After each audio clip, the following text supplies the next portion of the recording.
રામ રામ અને જય શ્રી કૃષ્ણ। આજે રવિવાર હોવાના કારણે હું તો ઉઠ્યો 9:30। પછી તો ભાઈ 9:30 ઉઠતા જ મને ખુશખબરી મળી કે આપણે જવાનું હતું દિગંબર આશ્રમે। પછી તો આપણે ગાડી લઈને નીકળી ગયા દિગંબર આશ્રમ। એ દેખાય જો દિગંબર આશ્રમ।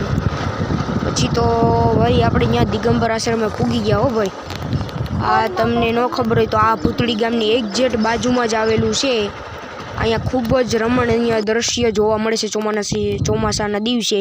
અહીં તમે જોઈ શકો છો ફૂલ હિંચકા છે, ફૂલ એન્જોય કર્યું। રવિવાર તો એકદમ ખુશખુશાલ ગયો છે, તમે જોઈ શકો છો। પછી તો આ બાજુના કુંડમાં તો ભાઈ કેટલા બધા કમળ ખીલી ગયા હતા। કમળને જોઈને તો એકદમ સ્વર્ગ જેવું મહેસૂસ થતું હતું કે આજે તો સ્વર્ગમાં આવી ગયા। પછી તો બપોર વચાળે આપણને કામ મળ્યું કે અહીંયા રહેવાનું હતું પલોટે, કેમ કે પલોટે હમણાં કામ ચાલુ થવાનું એટલે ત્યાં ટાંકો ભરવાનો હતો પાણીનો। પણ ટાંકાનું પાણી કોણ ભરે? આખો રવિવારની પથારી પાછી ફેરવી નહીં। પછી તો ભાઈ આ પથારી થોડી ફરે તોય મોજ જ કરવાની। આમ જોઈ લો આપણો ફુવારો। તમને મારા વિડીયો ગમતો તો લાઈક, સબસ્ક્રાઈબ, શેર ને કોમેન્ટ કરજો। જય શ્રી કૃષ્ણ, બાય બાય।